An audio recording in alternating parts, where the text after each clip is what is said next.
बिस्मिल्लाहिर्रहमानिर्रहीम अल्हम्दुलिल्लाहि वस्सलातु वस्सलामु अला सय्यिदिना।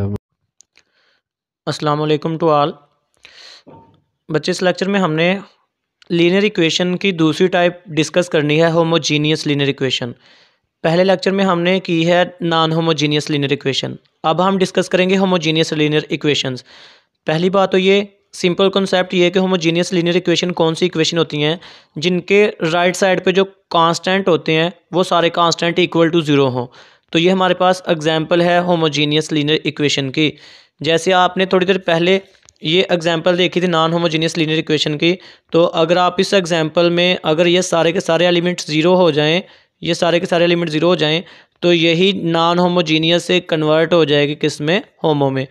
तो हमारा काम नॉन होमोजीनियस को होमो तो नहीं बनाना होता, लेकिन वैसे आपको एग्जांपल दिया है कि राइट साइड वाले सारे नंबर ज़ीरो हों तो वो होमोजीनियस होती है। अब ये आगे हमारे पास होमोजीनियस लीनियर इक्वेशन की जर्नल फॉर्म। अब ना होमोजीनियस के जैसे नॉन होमोजीनियस के लिए कुछ पॉइंट थे, वैसे ही होमोजीनियस के लिए भी कुछ पॉइंट हैं। होमोजीनियस के लिए क्या पॉइंट हैं? इफ़ जब हम ये इक्वेशंस की लेफ़्ट साइड की मदद से जब हम मैट्रिक्स बनाएंगे ना, जब मैट्रिक्स बनाएंगे तो मैट्रिक्स बनाने के बाद का ये काम है। इफ़ अगर हम इसकी मदद से मैट्रिक्स ए बनाते हैं तो इफ़ मैट्रिक्स ए का determinant not equal to zero, जो लेफ़्ट साइड जो भी हो, ये तो जनरल फॉर्म है। पार्टिकुलर फॉर्म में A1 की जगह कॉफिशेंट होगा 2, इसकी जगह कोई 3 होगा, इसकी जगह 1 होगा। तो मैं पार्टिकुलर फॉर्म की बात कर रहा हूँ। जब मैट्रिक्स ए बनाएंगे तो ए का determinant not equal to zero आएगा तो हम कहेंगे then system has trivial solution. System has trivial solution का मतलब है कि जो वेरिएबल x1 है उसका जवाब भी ज़ीरो आए, x2 का जवाब भी ज़ीरो आए, x3 का जवाब भी ज़ीरो आए। सिस्टम ट्रिवियल सोल्यूशन रखने से मतलब है कि सारे वेरिएबल के आंसर ज़ीरो आ जाएं। सब आंसर ज़ीरो आ जाएं तो उस सिस्टम को हम, उस सोल्यूशन को हम कहते हैं ट्रिवियल सोल्यूशन। उसके बाद आंसर ये नीचे लिखा हुआ है, this implies that answer of all variables is zero, कि सब वेरिएबल्स के आंसर ज़ीरो आने चाहिए, उसको हम बोलते हैं ट्रिवियल सोल्यूशन। उसके बाद note, trivial solution exist for all homogeneous linear equation. जो होमोजीनियस लीनियर इक्वेशन होती हैं उनमें ट्रिवियल सोल्यूशन हमेशा एग्जिस्ट कर रहा होता है, उनको हमेशा सेटिस्फाई कर रहा होता है। जैसे आप यहाँ पे एक्स वाई जी की जगह, यहाँ पे ऊपर एक्स वाई जी लिया हुआ है, हम इधर भी एक्स वाई जी ले लेते हैं, एक्स वाई जी। तो ये मैंने 3 वेरिएबल लिख दिए एक्स वाई जी। अब ना आपने याद रखना है कि जो ट्रिवियल सोल्यूशन है वो हर होमोजीनियस लीनियर इक्वेशन का सोल्यूशन होता है, हर के लिए ट्रू होता है। जैसे आप x की जगह 0 दर्ज करो, y की जगह भी 0 दर्ज करो, z की जगह भी 0 दर्ज करो, तो लेफ्ट साइड भी 0 हो जाएगी, राइट साइड भी 0 हो जाएगी, ये भी उसी तरह सेटिस्फाई हो जाएगी, ये भी। तो सोल्यूशन हम कहते हैं किस चीज़ को है? हर वो वैल्यू सोल्यूशन होती है, हर वो वैल्यू सोल्यूशन होती है जिसको वेरिएबल्स की जगह पुट करने पर इक्वेशंस सेटिस्फाई हो जाए, इक्वेशंस की left hand side right hand side के इक्वल आ जाए। तो याद रखना है होमोजीनियस लीनियर इक्वेशन में ट्रिवियल सोल्यूशन हमेशा सेटिस्फाई हो रहा होता है। होमोजीनियस लीनियर इक्वेशन का हमेशा ट्रिवियल सोल्यूशन एग्जिस्ट करता है। अब हमने ये चेक करना है क्या ट्रिवियल सोल्यूशन के अलावा भी कोई सोल्यूशन एग्जिस्ट करता है या नहीं। तो चेक कर लेते हैं।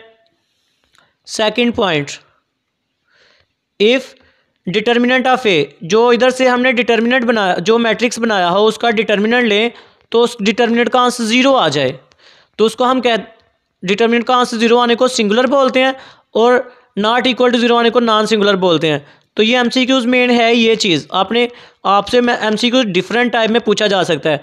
आपसे कहा जा सकता है कि जब when matrix A is a non singular then its solution will be trivial, not trivial, और 2 ऑप्शन और दे दिए जाएंगे। या फिर बाय वर्डिंग नहीं पूछा जाएगा, इस इक्वेशन की फॉर्म में पूछा जा सकता है आपसे। तो आपने ये चीज़ें ध्यान में रखनी है, या नॉन सिंगुलर आ जाए या A determinant not equal to zero आ जाए, तो दोनों के लिए आपने ट्रिवियल को याद रखना है। उसके बाद होमोजीनियस लीनियर इक्वेशन में अगर सिंगुलर का वर्ड आ जाए या A determinant equal to zero आ जाए तो इन दोनों सूरतों में आपने नॉन ट्रिवियल को याद रखना है कि अगर ए का determinant not equal to zero आ जाए then system has non trivial solution. जो सिस्टम का सोल्यूशन होगा वो नॉन ट्रिवियल होगा। नॉन ट्रिवियल का मतलब होता है अदर दैन ज़ीरो, ज़ीरो के अलावा कोई और। ट्रिवियल का मतलब है सारे वेरिएबल का आंसर ज़ीरो आना, नॉन ट्रिवियल का मतलब है ज़ीरो के अलावा भी कोई और आंसर आना। तो उसके बाद एक तो नॉन ट्रिवियल के लिए ये शर्त है, ए का डिटर्मिनेंट इक्वल टू 0 होना चाहिए, यानी मैट्रिक्स ए सिंगुलर होना चाहिए। एक और ये भी शर्त है नॉन ट्रिवियल के लिए, if rank of A less than N, जो ए मैट्रिक्स आपने बनाया हो उसको एचिलॉन फॉर्म में चेंज करो, एचिलॉन फॉर्म में चेंज करने के बाद उसका रैंक चेक करो और वो रैंक एन से लेस होना चाहिए। एन क्या है? N number of variables. अगर जो रैंक है वो नंबर ऑफ़ वेरिएबल से कम हो फिर भी जो हमारे पास सोल्यूशन होगा वो भी लाजमी तौर पर नॉन ट्रिवियल होगा। ये बात भी एमसीक्यूज़ में याद रखनी है। उसके बाद if M less than N, अगर एम लेस देन एन होगा फिर भी सोल्यूशन नॉन ट्रिवियल होगा। एम क्या है? एम ऊपर मैंने ये दो चीज़ें ऊपर लिखी हुई थी, मेंशन की हुई थी। एन किसको ज़ाहिर करे? नंबर ऑफ़ वेरिएबल्स को। एम किसको ज़ाहिर करे? नंबर ऑफ़ रोज़ को, यानी नंबर ऑफ़ इक्वेशंस को। रोज़ की जगह आप इक्वेशन का वर्ड भी यूज़ कर सकते हैं, नंबर ऑफ़ इक्वेशंस। तो